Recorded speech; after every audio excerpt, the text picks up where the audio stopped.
우리가 하나님 나라에 들어가기 위해서는 예수님께서 순서를 우리에게 말씀하셨는데 첫째는 고난입니다. 그리고 죽음과 그 이후에 부활이 있을 것을 계속적으로 제자들에게 말씀해 주셨습니다. 그래서 마태복음 16장에 예수님께서 어느 날 너희는 나를 누구라 하느냐 이렇게 물으셨을 때 누구라 생각하느냐 물으셨을 때 베드로가 계시를 받았죠. 주는 그리스도시요 살아계신 하나님의 아들이시니이다. 그러자 예수님께서 바요나 시몬아 내가 복이 있도다. 이를 내게 할 리는 알게 하니는 혈육이 아니요 하늘에 계신 내 아버지니라. 이 시대에 많은 사람들이 계시를 받습니다. 그러나 하나님이 원하시는 사람은 계시의 사람이 아니라 여러분 십자가의 사람입니다. 베드로가 이때로부터 예수 그리스도께서 자기가 예루살렘에 올라가 장로들과 대제사장들과 서기관들에게 많은 고난을 받고 죽임을 당하고 제3일에 살아나야 할 것을 제자들에게 비로소 나타내시니 베드로가 예수님을 붙들고 항변했습니다. 주여 그리마옵소서 이 일이 결코 주께 미치지 아니하리이다. 예수님께서 자기를 따르는 제자들에게 기독교 복음의 핵심에 대해서 자기를 따르는 모든 제자들에게 기독교 복음의 핵심에 대해서 말해 주었을 때 그때나 지금이나 혼적인 사람들은 십자가의 고난과 죽음에 대해서는 듣기를 싫어하고 원치를 않습니다. 이 시대의 그리스도인들이 원하는 것도 이와 같은 제자들과 같습니다. 우리가 원하는 것은 제자들이 예수님을 따르며 즐겁게 들었던 그 가르침입니다. 그러나 예수님이 원하시는 것은 누가 십자가를 질 수 있느냐입니다. 지금 우리에게 필요한 것은 그리스도를 본받는 것이다 이렇게 말할 수 있겠지만 성경 전체의 주제는 예수님의 십자가와 그의 피입니다. 그래서 예수님의 고난, 예수님의 죽음, 예수님의 부활이 기독교의 핵심 메시지입니다. 많은 사람들이 이 시대의 제자가 되기 위해서 이리저리 다니며 가르침 받기를 기뻐합니다. 하지만 실제 당신이 많은 고난을 받아야 되고 십자가를 져야 되며 죽어야 된다는 이 말씀은 거부합니다. 예수님께서 하나님의 아들이란 사실을 믿게 되었다고 구원을 받는 것이 아니기에 예수님께서 그 구원을 주는 일을 시작하려고 했을 때 제자들은 아직 이해하지 못했고 베드로가 그 일을 하지 말라고 강력히 항변한 것입니다. 그러자 예수님은 사탄아 내 뒤로 물러가라. 너는 나를 넘어지게 하는 자로다. 내가 하나님의 일을 생각하지 않고 도리어 사람의 일을 생각하는도다. 자, 베드로가 한 말은 인간적으로 보면 얼마나 하나님을 예수님을 위한 것 같습니까? 그렇지만 이것은 사람의 일이죠. 이 안에는 자기 욕심도 들어 있습니다. 빌립보서 2장 21절에 그들이 자기의 일을 구하고 그들이 다 자기의 유익을 구하며 그리스도 예수의 일을 구하지 않는다 했습니다. 베드로가 칼과 몽치를 가지고 예수님을 잡으러 온 무리들 중에 말고의 귀를 떨어뜨렸을 때도 예수님은 베드로에게 말씀했습니다. 내 칼을 내 칼집에 꽂으라. 칼을 가지는 자는 다 칼로 망하느니라. 너는 내가 내 아버지께 구하여 지금 12군단 더 되는 천사를 보내시게 할 수 없는 줄로 아느냐?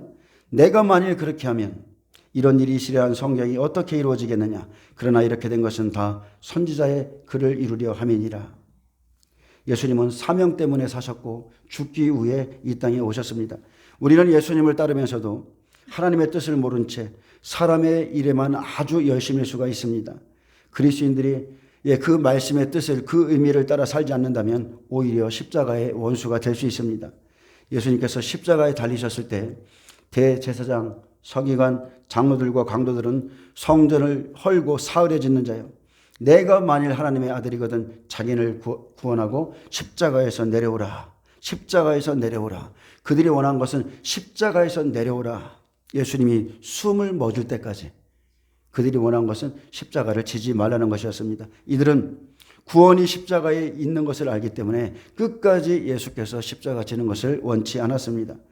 여러분, 우리에게 구원을 주는 것은 예수님의 가르침이 아니라 여러분 십자가입니다. 아멘. 십자가예요. 만약에요 예수님의 가르침이 구원을 주기에 충분했다면 예수님은 굳이 십자가에 죽으실 필요가 없었습니다. 그렇게 예수님의 가르침이나 행동을 우선적으로 전하는 것이 아니라 그분의 보혈, 그 보배로운 피, 십자가의 죽으심을 전하는 것이 기독교 복음의 핵심이고 그것은 구원의 복된 소식입니다. 여러분, 십자가를 만나야 인생이 바뀝니다. 그의 피로 말미암아 속량 곧 죄사함을 받았느니라. 우리는 그의 피로 죄사함 받습니다. 그래서 우리에게는 반드시 십자가가 있어야 돼요. 그분의 죽으심으로 우리가 죄에 대해 죽었고 그분의 살아나심으로 우리가 하나님 앞에 의롭게 되었습니다. 예수님은 예루살렘으로 올라가면 무슨 일이 벌어질지 정확히 아셨음에도 굳이 예루살렘에 올라가셨습니다. 그곳에 올라가면 여러분 생각해 보세요. 자신의 손과 발에 망치로 못을 박는 고난이 있을 것을 아셨지만 그러한 일이 있을 것을 미리 제자들에게 나타내셨고 누구든지 나를 따라오려거든 자기를 부인하고 자기 십자가를 지고 나를 따를 것이니라. 이렇게 구원의 길을 정확하게 제시해 주셨습니다. 아멘. 여러분, 이 길이 구원의 길입니다. 이 시대의 복음이 어떻게 흘러가는지 모르겠지만 이 길이 구원의 길이에요. 그래서 예수님은 십자가의 좌우편에 강도들을 놓으신 거예요. 자기 십자가를 지고 회개하고 그분의 나라를 소망하는 자만이 나의 나라에 올 것이다. 자기 부인, 자기 십자가 없이 천국에 간다? 그런 일은 절대 없습니다. 바울이 가는 곳마다 십자가를 자랑한 이유는 이 십자가로 말미암아 우리가 구원을 얻었기 때문입니다. 그래서 바울은 그러나 내게는 우리 주 예수 그리스도의 십자가 외에는 결코 자랑할 것이 없으니 그리스도로 말미암아 세상이 나를 대하여 십자가에 못 박히고 내가 또한 세상에 대하여 그러하니라. 바울의 자랑은 오직 십자가뿐이었습니다. 예수님께서도 요한복음 12장 23절에 인자가 영광을 얻을 때가 왔도다. 십자가를 앞에 두고 인자가 영광을 얻을 때가 왔도다. 내가 진실로 진실로 너에게 이르노니 한 알의 밀알이 땅에 떨어져 죽지 아니하면 한 알 그대로 있고 죽으면 많은 열매를 맺느니라. 자기의 생명을 사랑하는 자는 잃어버릴 것이요 이 세상에서 자기의 생명을 미워하는 자는 영생하도록 보존하리라 하셨고 마가복음 10장 45절에 인자가 온 것은 섬김을 받으려 함이 아니라 도리어 섬기려 하고 자기 목숨을 많은 사람의 대속물로 주려 함이니라. 아멘. 여러분, 자기의 목숨을 대속물로 주는 것, 자기의 목숨을 밀알로 심는 것, 이것이 그리스도인의 사명입니다. 예수님과 그의 십자가의 죽음이 복음의 핵심이에요. 예수는 십자가입니다. 예수는 생명입니다. 예수님은 피입니다. 예수님은 부활이요 생명이죠. 예수님은 유월절 어린 양이세요. 바울은 고린도 교회 성도들에게 이렇게 말했습니다. 십자가의 도가 멸망하는 자들에게는 미련한 것이요 구원을 받는 우리에게는 하나님의 능력이라. 유대인은 표적을 구하고 헬라인은 지혜를 찾으나 우리는 십자가에 못 박힌 예수 그리스도를 전하니 유대인에게는 꺼리끼는 것이요 이방인에게는 미련한 것이로되 오직 부르심을 입은 자들에게는 유대인이나 헬라인이나 그리스도는 하나님의 능력이요 하나님의 지혜니라. 또 2장 2절에 내가 너희 중에서 예수 그리스도와 그가 십자가에 못 박히신 것 외에는 아무것도 알지 아니하기로 작정하였습니다. 아멘. 여러분, 그분이 십자가에 못 박히신 것 외에는 아무것도 알지 않기로 작정하시길 바랍니다. 십자가가 우리 중심에 있어야 돼요. 여러분이 갖고 있는 복음의 핵심은 무엇입니까?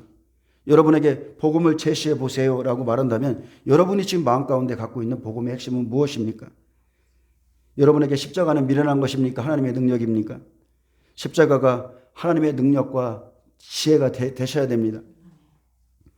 모든 사도들과 바울이 초대교회에 담대히 전파했던 참된 메시지는 자신의 생각이 아니라 주 예수께 받은 말씀이었습니다. 그것은 주 예수의 고난과 십자가의 죽으심과 부활이었습니다. 그래서 십자가를 전파하는 것은 육체의 모양을 내려 하는 자에게는 언제나 장애물이었습니다. 십자가의 설교는 그때나 지금이나 대중적이지 않습니다. 인기 있는 것도 아니고 언제나 불쾌하고 핍박이 따라다녔지만 모든 사도가 전한 설교의 핵심은 여러분 십자가입니다.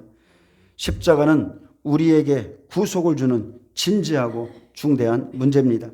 예수님은 십자가에서 죽임을 당할 것을 아시고 죽임을 당하셨으며 제자들도 이 십자가를 증거했고 그 일로 인해서 십자가에서 순교까지 했습니다. 그러므로 이 시대에 고난받기를 원치 않는 자들은 하나님을 외면하게 될 겁니다. 그 시대 사람들이 예수님께 했던 일을 우리도 할 거라는 거예요.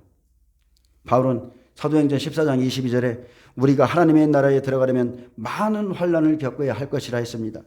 그러므로 그들이 전한 십자가의 메시지는 교회의 중심 교훈과 핵심이 되기에 부족함이 없었습니다. 자, 바울은 산상수훈처럼 윤리적인 것을 먼저 가르치지 않았습니다. 윤리적인 것들은요, 다른 종교에도 넘쳐납니다. 좋은 말씀, 선하게 살아야 돼. 예, 많은 교훈들은 다른 종교에도 넘쳐나요. 근데 그 가르침만을 설교한다면 인간의 죄의 문제를 절대로 해결할 수 없고, 오히려 해를 끼칠 수 있는 것은 그대로 살 수 있는 사람 아무도 없기 때문입니다. 그래서 바울은 내게는 우리 주 예수 그리스도의 그 윤리적인 가르침 밖에는 자랑할 것이 없나니 이렇게 말하지 않았고, 기독교는 지식으로 가르침으로 예수님을 본받고 닮아가는 것으로 시작하는 것이 아니라, 자, 예수님을 믿는다는 것은 그리스도와 함께 죽는 것으로 시작합니다. 내가 죽었다. 나의 옛사람이 죽었다. 나의 옛 행실이 죽었다. 그래야 여러분 안에 부활의 그 생명이 역사하기 시작합니다. 갈라디아서 2장 20절. 제가 좀 감기가 걸려서. 내가 그리스도와 함께 십자가에 못 박혔나니 그런즉 이제는 내가 사는 것이 아니요 오직 내 안에 그리스도께서 사시는 것이라. 이제 내가 육체 가운데 사는 것은 나를 사랑하사 나를 위하여 자기 자신을 버리신 하나님의 아들을 믿는 믿음 안에서 사는 것이라. 여러분, 내가 죽어야 내 속에 예수가 삽니다. 내가 죽어야 내 마음에 예수님이 자정하세요. 십자가를 전하고 십자가에서 죽임을 당하신 예수 그리스도를 전하고 전파하는 것은 기독교 복음의 핵심입니다. 너희가 십자가에 못 박은 이 예수를 하나님이 주와 그리스도가 되게 하셨다. 다른 모든 것들 위해 가장 핵심이 되는 것은 바로 예수님께서 십자가에서 죽으셨다는 겁니다. 그러므로 예수도 죽고 나도 그 안에서 죽고 우리는 죽어야 열매를 맺습니다. 그리스도와 함께 죽은 자만이 부활의 영광에 참여합니다. 로마서 4장 23절은 말합니다. 예수는 우리가 범죄한 것 때문에 내줌이 되고 또한 우리를 의롭다 하시기 위하여 살아나셨느니라. 아멘.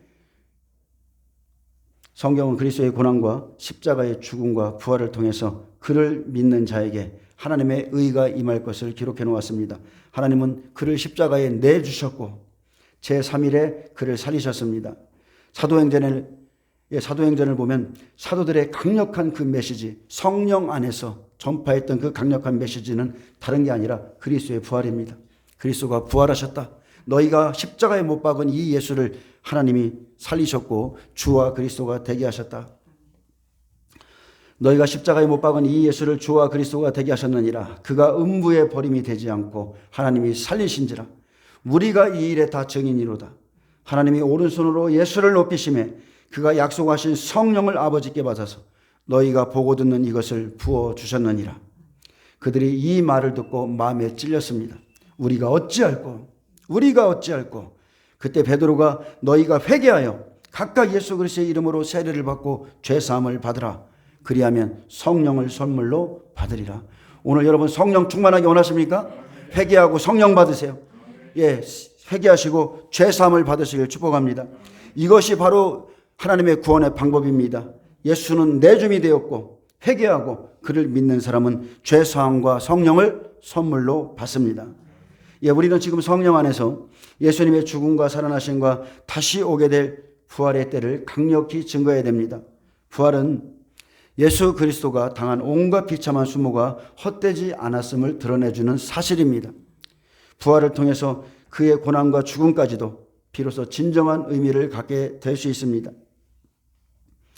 바울 사도는 그리스도께서 다시 살아나는 일이 없으면 너희의 믿음도 헛되고 너희가 여전히 죄 가운데 있을 것이요 또한 그리스도 안에서 잠자는 자도 다 망하였을 것이라 했습니다. 만일 그리스도 안에서 우리가 바라는 것이 다만 이 세상의 삶뿐이면 모든 사람 가운데 우리가 더욱 불쌍한 자이라. 그래서 여러분 부활은요 그리스도인의 가장 큰 소망입니다.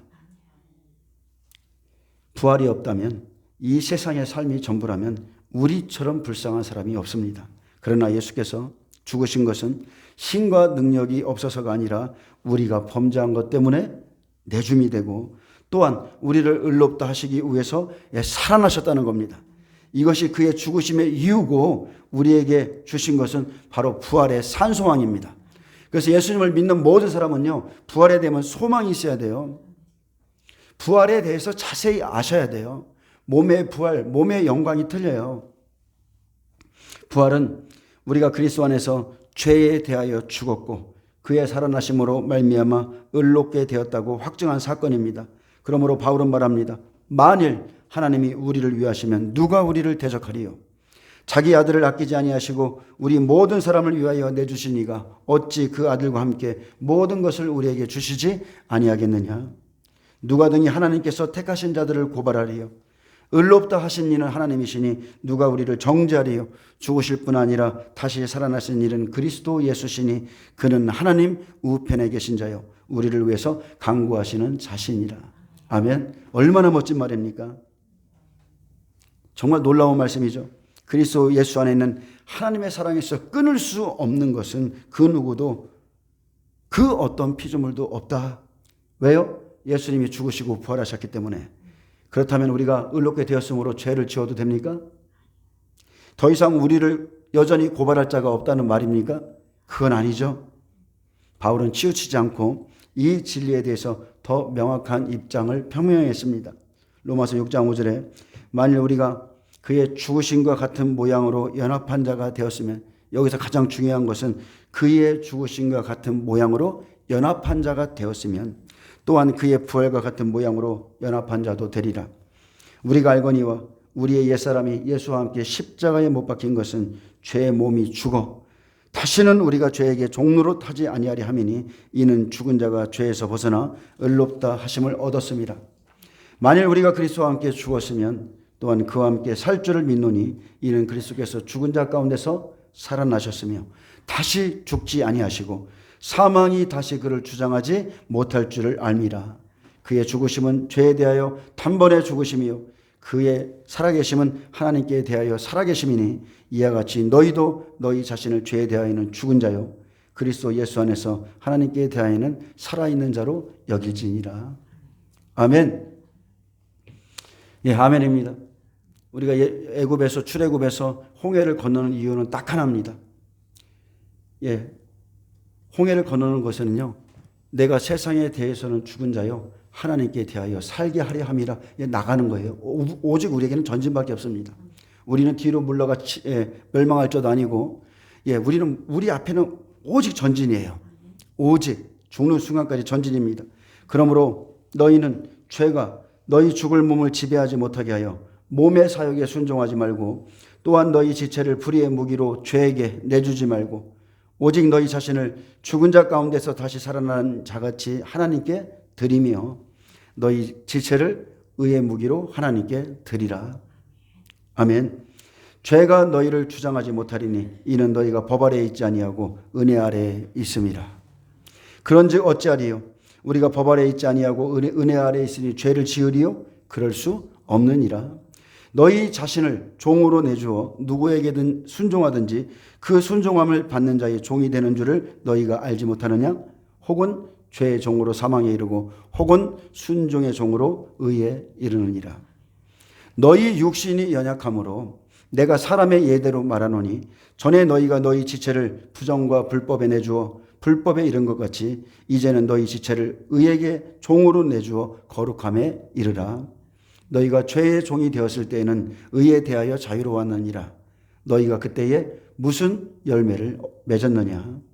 무슨 열매를 얻었느냐? 이제는 너희가 그 일을 부끄러워하나니 이는 그 마지막이 사망이니라. 그러나 이제는 너희가 죄로부터 해방되고 하나님께 종이 되어 거룩함에 이르는 열매를 맺었나니 그 마지막은 영생이라. 그 마지막은 영생이라. 죄의 싹은 사망이요 하나님의 은사는 그리스도 예수 우리 주 안에 있는 영생이니라. 아멘. 우리에게는 영생이 보장되어 있습니다. 예수님은 우리의 죄를 지고 나무에 달리셨습니다. 그는 벌거벗은 채 저주 아래에 있었고 그의 머리엔 살점을 뜯고 들어간 가시가 박혀 있었고 손과 발엔 망치로 쳐서 그 살엔 대못이 깊이 박혀 있었습니다. 머리부터 발끝까지 그 몸은 피로 얼룩졌습니다. 제가 예수님을 만나고 한 달쯤 지나서 밤에 교회에 가서 기도할 때 십자가에 달리신 예수님을 1시간을 봤어요. 그래서 제가 이 십자가에 못을 박아놓은 겁니다. 그 고통, 예수님의 그 신음소리, 그 사랑을 제가 직접 환상 가운데 봤기 때문에 참 놀라운 사랑이죠. 누가 그런 사랑을 할 수 있습니까? 예수님께서 십자가에 달리신 것은 여러분 누구 때문입니까? 바로 저와 여러분의 허물 때문이요. 예, 저와 여러분의 죄와 허물 때문이고 내가 받아야 될 모욕과 비방과 또 수치와 모진 형벌을 그분이 대신 받고 계셨습니다. 그리고 그 십자가에서 다 이루었다. 내가 다 이루었다. 크게 소리 지르시고 영혼이 떠나갔습니다. 마태복음 27장 51절에 이에 성소휘장이 위로부터 아래까지 찢어져 둘이 되고 땅이 진동하며 바위가 터지고 무덤들이 열리며 자던 성도의 몸이 많이 일어나되 예수의 부활 후에 그들이 무덤에서 나와서 거룩한 성에 들어가 많은 사람에게 보이니라. 예수님은 분명 죽으셨습니다. 그냥 기절한 게 아니라 분명히 죽으셨어요. 그리고 약속대로 3일 만에 부활하셨습니다. 그리고 제자들은요, 주의 영광을 보았죠. 주의 영광, 부활의 주님을 만나기 전에는 우리는 연약에 휩싸여 있습니다. 근데 부활의 영광에 그 주를 만난 사람들은 더 이상 자기 목숨을 위하여 살지 않습니다. 누가복음 22장 28절 너희는 나의 모든 시험 중에 항상 나와 함께한 자들인즉 내 아버지께서 내 나라를 내게 맡기신 것 같이 나도 너희에게 맡겨 너희로 내 나라에 있어 내 상에서 먹고 마시며 또는 보좌에 앉아 12지파를 다스리게 하려 하노라. 제자들은 이 약속을 기억했어요. 이 약속을 기억하고 이제 더 이상 비겁하게 더 이상 구차하게 그렇게 살지 아니하고 그냥 다 순교를 당했습니다. 그들은 십자가만을 전했어요. 그들 대부분 십자가에서 죽었습니다. 우리는 이들의 믿음과 고난의 100분의 1도 1000분의 1도 우리는 참여하지 못한 자들입니다. 우리는 이 마지막 시대에 부활을 믿고 있는 자도 있고 휴거를 기다리는 자도 있습니다. 그러나 성경의 정확한 진리는 고난, 죽음, 부활이기 때문에 앞으로 있을 부활의 시간에 대해서 저와 여러분이 명확하게 알고 계셔야 돼요. 예수님의 공생의 기간은 몇 년입니까? 예수님의 공생의 기간은 정확하게 3년 6개월이에요. 예수님의 공생의 기간은 3년 반입니다. 총 4번의 유월절을 보내셨는데 공생의 초기에 첫 번째 유월절 이전의 6개월 동안은 세례 받으시고 광야에서 40일 금식하시고 갈릴리 지역에서 제자들을 부르시고 가나의 혼인잔치에서 첫 번째 기적을 행하시고 가버나움에서 이제 사역을 시작했습니다. 그리고 공생의 3년이 지나 4번째 유월절에 십자가에 달리셨습니다. 어린 양을 잡는 그 시간, 바로 그 시간에 예수님이 죽으셨어요. 하나님께서 예수님에게 주신 시간은 정확하게 3년 6개월입니다. 그래서 예수님은 자기의 때를 알고 계셨고 자기 죽음의 때를 계속 제자들에게 말씀했습니다. 똑같이 저도 여러분에게 지금 이 시간을 전하는 거예요. 앞으로 환란이 시작되면 정확하게 3년 6개월 그 안에 여러분은 많은 고난을 당할 것이고 백배들이 먼저 용납할에서 순교하고 칠납할에서 부활하고 휴거자들이 하늘로 올라가고 그리고 예비처로 가는 사람들이 있게 될 것입니다. 예수님께서 십자가에서 운명하시기 전부터 초자연적인 재앙이 임하고 있었습니다. 하늘엔 해조차 빛을 잃어서 12시부터 3시까지 온 땅에 어둠이 임하고 있었고 십자가에서 운명하심으로 2가지의 초자연적 사건이 일어났습니다. 하나는 성소의 휘장이 위로부터 아래까지 찢어져 둘이 된 것이고 또 다른 하나는 지진으로 말미암아 땅이 진동하며 바위가 터지고 무덤들이 열리며 자던 성도들의 몸이 많이 일어난 것입니다. 그런데 계시록에 보면 마지막 7째 나팔에 이 일이 그대로 일어난다고 그랬어요. 예수님께서 강림하실 때 두 증인이 부활해서 올라가죠. 이리로 올라오라. 그때 모든 무덤 문이 열리고 그리고 그 표적으로 지진 주신다고 그랬죠. 똑같습니다. 그 시간입니다. 그 시간, 똑같은 시간. 죽은 자들이 일어나되 예수의 부활 후에 그들의 몸이 거룩한 성에 들어가 많은 사람들에게 보여졌습니다. 예수님은 유월절에 세상 죄를 지고 가는 하나님의 어린 양으로서 흠이 있나 없나 종교 지도자들과 이방인 빌라도에게 끌려가서 신문을 받으셨죠. 그러면서 그들의 입에서 고백이 나왔습니다. 이에게서 죄를 찾지 못하겠다.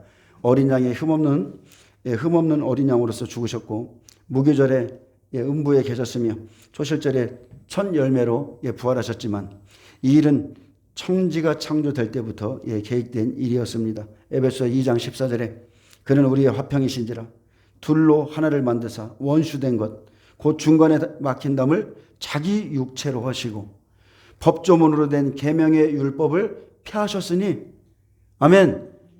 이 시대에 이것을 지키려는 분들이 있어요. 법조문으로 된 계명의 율법을 폐하셨으니 이는 이 둘로 자기 안에서 한 세 사람을 지어 화평하게 하시고 또 십자가로 이 둘을 한 몸으로 하나님과 화목하게 하려 하심이라. 성소의 휘장이 찢어진 것은 하나님과 막힌 담이 무너지는 복된 사건이지만 반면에 마태복음 23장 38절에 보라 너희 집이 황폐하여 버려진 바 되리라. 예수님께서 경고하신 그대로 예루살렘 성전에 대한 심판이기도 합니다. 누군가는 구원이고 누군가는 심판이에요. 사탄은 하나님의 아들을 죽인 것을 기뻐하고 있었지만 예수님께서 사망과 죽음을 이기고 승리자로 나오셨을 때 이제 자기가 반드시 멸망할 수밖에 없는 존재라는 것을 다시 한번 깨달았습니다. 예수 그리스도의 보혈로 죽음이 정복되었고 이제 구원의 새로운 시대가 열렸습니다. 사탄은 예수님께서 구원의 길을 열어놓으셨기에 누구든지 그 길을 행하는 자마다 구원을 얻을 수 있게 된 것에 대해서 분노하고 탄식했습니다. 마찬가지로 계시록 12장에 가면 용이 부활자들과 휴거자들을 막기 위해서 미가엘 천사장과 싸우고 분노하면서 이 땅에 내려오죠. 예수님은 약속하신 대로 부활의 첫 열매가 되기 위해 죽으셨고 죽음의 정복자로서 일어나셨습니다. 예수님께서 무덤에서 나오실 때 여러분 생각해 보세요. 하나님이 보좌에서 일어나시고 그분의 천군 천사들은 쫙 둘러서서 예수님이 일어나시는 그 영광의 장면을 얼마나 보고 기뻐했겠어요. 예수님께서 무덤에서 나오실 때 그 영광스러운 빛 앞에 모든 천사들은 땅에 엎드려 경배하고 승리와 개선의 노래로 그분께 드려졌습니다. 그분을 환영했어요. 그 영광의 빛 앞에 마귀들도 두려워했지만 대제사장과 바리새인들은 빌라도에게 모여서 말했습니다. 주여, 저 속이던 자가 살아있을 때에 내가 사울 후에 살아나리라 한 것을 우리가 기억하노니. 그들도 예수님의 말씀을 들었죠. 말씀을 들었어요. 이들은 말씀을 기억하지만 말씀을 믿지 않는 자들입니다. 우리가 기억하노니 그러므로 명령하여 그 무덤을 사흘까지 지키게 하소서. 끝까지 하나님의 말씀을 시험하고자 하는 자들이 있습니다. 여러분은 죽은 자의 부활을 믿습니까? 죽은 자의 부활 믿으세요? 교회 안에는요, 막연하게 부활을 믿는 이들도 있고 또 죽은 자가 무덤에서 살아나는 것을 끝까지 의심하는 자도 있습니다. 어떤 사람은 사두개인처럼 내세도 없고 천사도 없고 부활도 없다 이렇게 믿는 그리스도인들도 많습니다. 만약 기독교의 부활이 없다면 여러분 생각해 보세요. 만약 기독교의 부활이 없다면 교회의 존재 자체의 이유가 없어요. 저도 예수님 안 믿습니다. 부활이 없고 내세가 없고 예수님만이 구원자라는 사실이 아니라면 뭐더러 여기 와서 이렇게 삽니까? 놀기 좋아하는데 절대 이렇게 안 살죠. 그런데 부활은 진짜 있습니다. 만약에 부활이 없다면 우리는 여전히 죄 가운데 있는 거예요. 여전히 죄 가운데 있습니다. 예수께서 다 이루었다 외치고 영혼이 떠나셨을 때 땅이 흔들리며 바위가 터지고 무덤들이 열렸지만 모든 무덤들이 열린 것은 아닙니다. 모든 무덤들이 아니에요. 마태는 이 영광스러운 장면을 그냥 일어나는 것처럼 모두 그냥 이어서 기록했지만 예수님은 제3일에 초실절에 부활하셔서 첫 열매가 되셨기에 예수님의 영광스러운 부활 이후에 부활 후에야 죽었던 많은 의인들이 부활의 증인으로 일어난 것으로 보는 것이 맞습니다. 아멘. 예수님은 첫 열매입니다. 성도들의 부활은 오직 예수님에 의해 예수님으로 말미암아 이루어지기에 예수님의 십자가 죽음과 부활 없이는 절대 성도의 부활이 먼저 앞서지 못합니다. 만에 하나 성도들이 먼저 부활했다 할지라도 3일 동안 무덤에 머무르게 하실 분은 예수님이시고 성도들은 부활의 첫 열매인 예수님을 뒤따르는 존재입니다. 예수님은 이 땅에 죄인을 구원하기 위해 오셨고 그 구원의 궁극적인 목적은 여러분 부활로 이어져요. 예수님이 우리를 구원하셔서 예수님의 피를 믿으면 구원받아. 여러분 여기서 끝나는 게 아니에요. 그러고서 이 땅에서 예수님 사랑해요 사랑해요 하면서 이게 전부가 아니라는 거예요. 우리는 부활을 바라봐야 돼요. 이제 이 시대에 예수님이 곧 강림하십니다. 얼마 정말 안 남았어요. 여러분 생각해 보세요. 이 세대가 지나기 전에 인자가 오리라. 성경에서 말하는 이 세대는 아무리 멀어도요 7, 80년 아니면 100년이에요. 아브라함에게 이삭을 준 것이 100세예요. 성경에 세대가 나오는데 이 광야에서는 40년이죠. 그리고 인생에게 주실 시간은 7, 80년. 그리고 율법 안에 있는 자들에게 준 것은 100년이에요. 100년. 그래서 노아의 때에도 120년을 주리라 말씀하셨지만 실제는 100년이죠. 500세에 찾아오셔서 600세에 홍수가 났어요. 12라는 숫자는 12제자처럼 제자의 수입니다.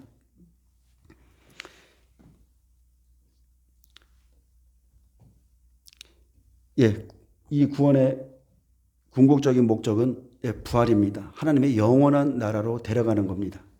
그래서 사망 권세 깨고 살아나서 새로운 피조물로 우리를 창조하시고 우리를 영원한 나라로 들어가게 하시는 것이 하나님의 목적입니다. 그러니 이 땅에서 조금 부족한 것 때문에 울고 불고 아파하고 너무 그렇게 하지 마시고요. 하나님만 바라보세요. 이 땅은 잠시입니다. 예수님만이 온전한 부활체의 몸을 입고 첫 열매로 일어나셨습니다. 거룩한 성에 들어가 많은 사람에게 보인 자던 성도들의 몸은 부활의 증인으로 많은 사람들에게 보여졌지만 완전한 부활에 참여한 자가 아니죠. 그들의 부활은 잠시 그냥 표적으로 보이신 사건입니다. 그들이 영원히 살기 위해 예수님을 따라 승천했다거나 천사처럼 신령한 몸을 입고 죽지 않았다는 기록 없습니다. 그들의 부활은 그 시대에 표적으로 주어진 사건이었고요. 이미 엘리야와 엘리사도 죽은 자를 살렸죠. 그리고 예수님도 생전에 죽은 자를 여러 번 살렸고 베드로도 바울도 죽은 자를 살렸지만 그것은 일정한 시간이 지나면 또 죽는 죽음이었을 뿐입니다. 요한복음 11장에 예수님은 죽은 나사로의 소식을 듣고 우리 친구 나사로가 잠들었도다. 그러나 내가 깨우러 가노라 하셨고 그의 집에 다다랐을 때 예수께서 마르다에게 말씀했습니다. 내 오라비가 살아나리라. 내 오라비가 살아나리라. 그러자 마르다가 마지막 날 부활 때에는 다시 살아날 줄을 내가 아나이다. 이 여인의 믿음은 마지막 날 부활을 바라보고 있었죠. 근데 예수님께서 말씀했어요. 나는 부활이요 생명이니 나를 믿는 자는 죽어도 살겠고 무릇 살아서 나를 믿는 자는 영원히 죽지 아니하리니 이것을 내가 믿느냐? 이것을 내가 믿느냐? 죽은 자를 지금 살리시는 것을 여러분 믿습니까? 예수님께서 즉시 죽은 나사로를 무덤에서 불러내셨고 그를 풀어놓아 다니게 하라. 예수님은 그를 믿는 자들에게 죽은 자가 살아나는 부활을 미리 보이셨는데 이 놀라운 육체의 부활을 보고도 영적으로 가려진 자들의 눈에는 이것이 안 보이는 거예요. 대제사장 바리새인들 그들이 어떻게 했습니까? 이 부활을 바라보고 오히려 예수님을 더욱더 죽이려 했고 죽은 자 가운데서 살아난 나사로조차 죽이려고 모의했습니다. 이것은 온전한 부활이 아닙니다. 누가복음 24장에 예수님께서 부활의 몸으로 나타나셨을 때 그 몸은 시공간에 제약이 없는 몸이었습니다. 내 손과 발을 보고 나인 줄 알라. 또 나를 만져보라. 영은 살과 뼈가 없으되 너희 보는 바와 같이 나는 있느니라. 그리고 제자들과 함께 구운 생선을 드셨습니다. 예수님께서 자신의 죽음을 통해서 보여주시고자 했던 것은 무덤이 열리고 성도들이 거룩한 성에 들어가는 모습을 통해서 우편 강도에게 약속하신 대로 내가 오늘 나와 함께 낙원에 있으리라.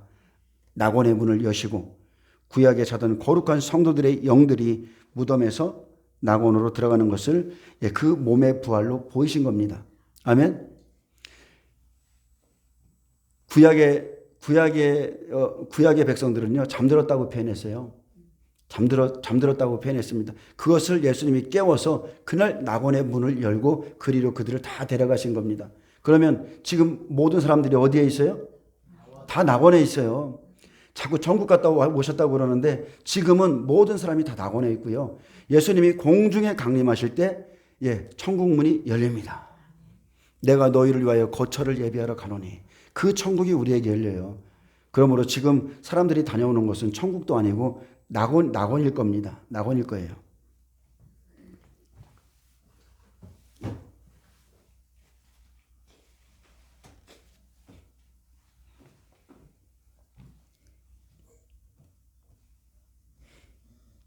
예수님의 십자가의 죽으심과 부활로 인해 구원이 완성되었습니다.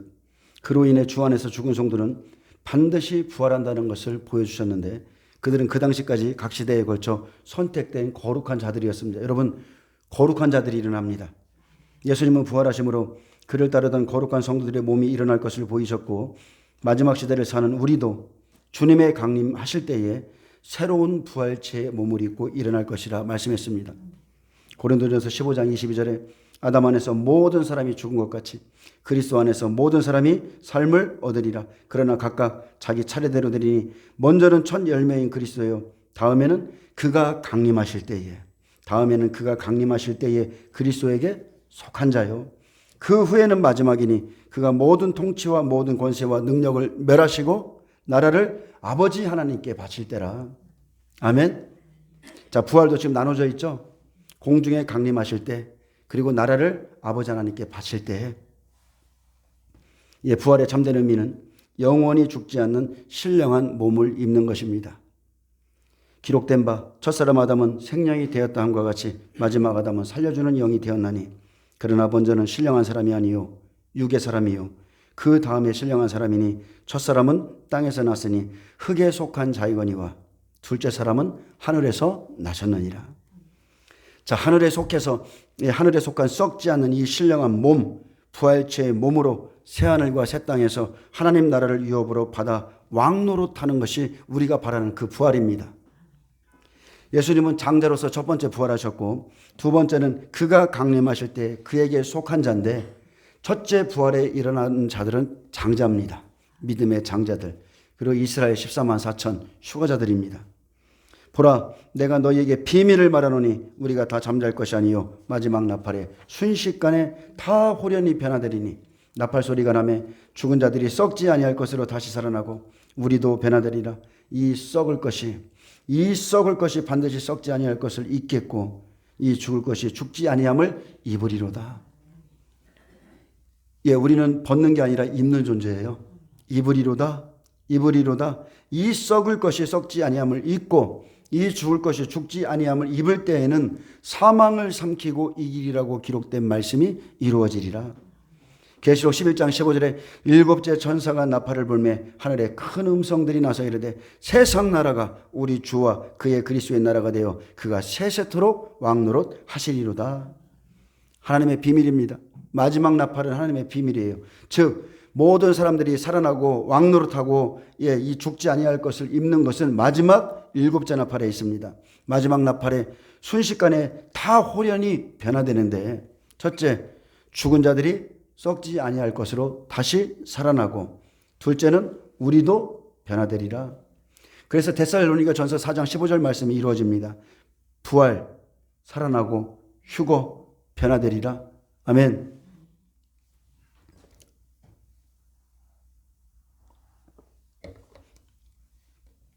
부활은 살아나는 것이고요. 휴거는 변화되는 겁니다. 제3성전이 이제 곧 세워집니다. 4월 8일이죠. 어제 그 유튜브를 좀 청취하고 있는데 점점점 TV 그것을 보니까 4월 8일 개기 일식을 위해서 지금 미국에 주방위군이 투입됩니다. 어떻게 개기 일식 때문에 주방위군이 그날에 다 투입되고요. 이거 오래전부터 준비된 거예요. 그리고 그 군대뿐만이 아니라 학교에 휴교령이 내려지고 그리고 그날을 4월 8일을 위해서 먹을 것을 며칠씩 준비하라고 국가에서 말했죠. 4월 8일 날. 그날 무슨 일이 일어날 것 같아요? 개기의식이 아무리 그렇게 된다고 하지만 어떻게 국가에서 주방위군을 투입하고 제가 봤을 때는 마지막 시대에 계엄령 훈련하는 것 같아요. 마지막 때 그것을 훈련하는 것 같아요. 느낌이 그렇습니다. 그래서 그날에 정전에 대한 소유가 있을지도 모르고 여러 가지를 말하고 있는데 어쨌든 간에 그날 4월 8일이 6월절 전날인가요? 어떻게 되죠? 바로 4월 달에 이제 6월절 전날에 제사장들 이제 암송아지를 잡아서 붉은 암송아지를 잡아서 깨끗게 하는 일이 생기는데 그때 거의 겹칩니다. 그리고 먼저 번에 제가 한번 설교했듯이 그 개기 일식이 겹치는 땅의 이름이 미국 안에 있는 애굽이라는 곳이에요. 이집트. 출애굽의 사건이 생길 수 있습니다. 올해 굉장히 귀중한 해가 될 수 있어요. 어쨌든 간에 저는 그게 좀 이해가 안 됩니다. 어떻게 개기일식이 생긴다고 주 방위군을 저렇게 준비시켜서 그 뭐를 쓰고 그것을 다 준비시켜서 투입합니다. 자, 삼성전이 곧 세워집니다. 그러면 어떤 일이 있습니까? 하나님께서 이스라엘에 두 증인을 보내시죠. 그들이 1260일 권세를 받고 예언을 시작하면 7년 대환란이 시작됩니다. 그리고 전 3년 반, 3년 6개월 예수님이 죽으신 그 시간 1260일이 마치기 3일 반 전에 두 증인이 죽죠. 두 증인이 순교합니다. 그러면 순교자의 수가, 이 장자의 수가 다 차면 하나님의 그 비밀이 이루어집니다. 그래서 계시록 11장 11절에 3일 반 후에 이렇게 시작합니다. 모든 사람들이 그 시체를 보고 즐거워하고 있어요. 그런데 3일 반 후에 하나님께로부터 생기가 그들 속에 들어가매 그들이 발로 일어서니 구경하는 자들이 크게 두려워하더라. 하늘로부터 큰 음성이 있어 이리로 올라오라. 이리로 올라오라. 함을 그들이 듣고 구름을 타고 하늘로 올라가니 그들의 원수들도 구경하더라. 예수님은 3년 6개월 공생애를 마치셨고 40일을 부활체의 몸으로 이 땅에 계시다 승천했습니다. 이방인 두 증인에게 주신 시간도 동일하게 3년 반, 1260일 3년 6개월이고 자, 두 증인이 마지막 장자로서 3일 반 전에 죽고 예수님처럼 3일 후에 부활함으로 예수님의 생애를 다시 한번 재현할 것을 말씀했습니다.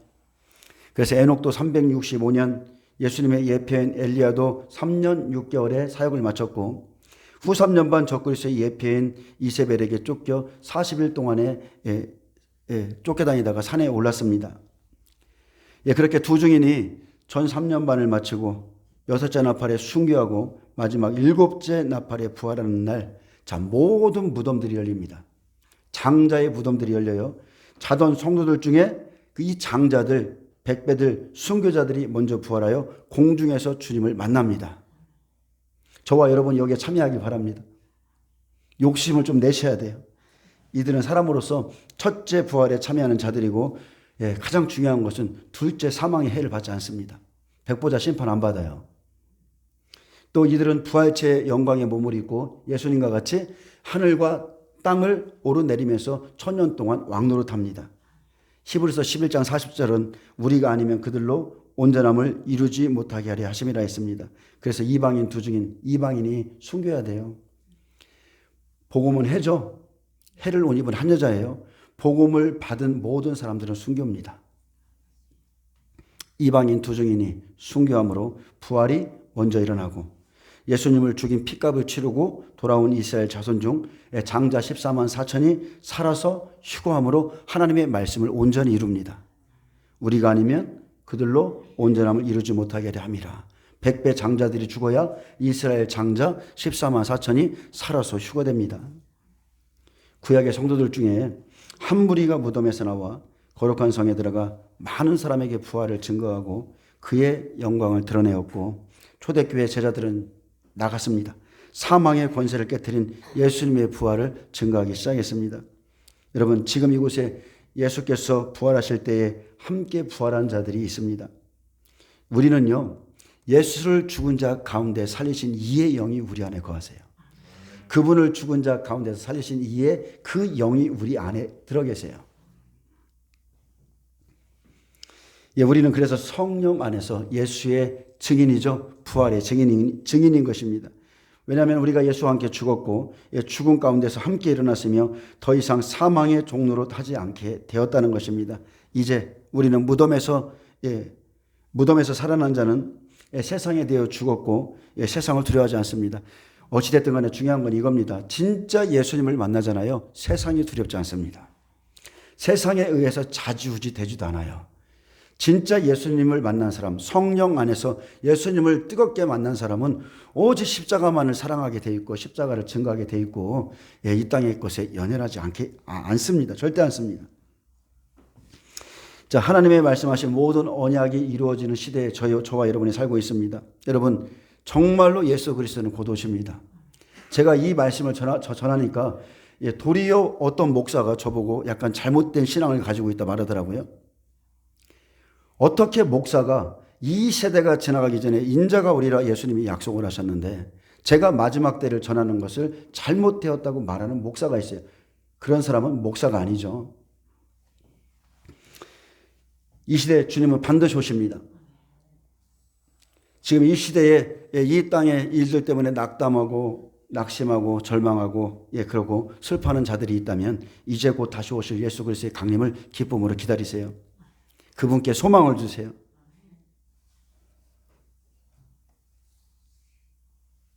저는 예수님의 말씀을 믿습니다. 내가 진실로 진실로 너에게 이르노니 내 말을 듣고 또 나 보내신 이를 믿는 자는 영생을 얻었고 심판에 이르지 아니하느니 사망에서 생명으로 옮겨느니라. 진실로 진실로 너희에게 이르노니 죽은 자들이 하나님의 아들의 음성을 들을 때가 오나니 곧 이때라. 이때라. 듣는 자는 살아나리라. 아멘.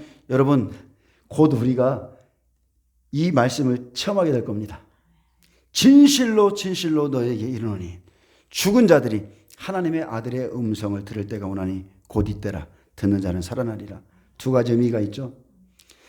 우리가 예수님을 영접하기 전에 죽었던 영이 예수님의 복음을 듣고 살아나는 것도 있지만 이 말씀은 마지막 날입니다. 마지막 날에 그분의 음성을 듣는 그 죽은 자들이 다 살아날 것을 말하고 있습니다. 지금 고난주간입니다. 예수님을 이제까지 믿고 살아오면서 어떻게 보면 제 자신이 가장 예수님의 십자가를 묵상하지 못했던 그런 해인 것 같아요. 그래서 제가 세상 일에 지금 빠져 있거든요. 빠져 있는데 그 일로 인해서 하나님께 늘 돌아다니면서 굉장히 마음에 주님 정말 미안합니다. 주님 정말 죄송합니다. 제가 주님의 은혜를 망각하고 참 요즘 왜 그런지 모르겠습니다. 제가 마음에 이러고 살아요. 근데 정말로 미안한 거예요. 주님께. 주님은 나를 위해서 죽으셨는데 내가 주님께 무엇을 막 열심히 해서 그분을 어떻게 기쁘시게 할까, 어떻게 보답할까 이것을 생각해야 되는데 근데 여러분 땅의 축복은요 잠시예요. 잠시만 기쁩니다. 항상 마음 안에 하늘밖에 없어요. 하늘밖에. 여러분 이 소망을 품으시고 부활의 소망을 품으시고 한 주간도 승리하시길 예수님의 이름으로 축복합니다. 기도합니다. 예수님 감사합니다.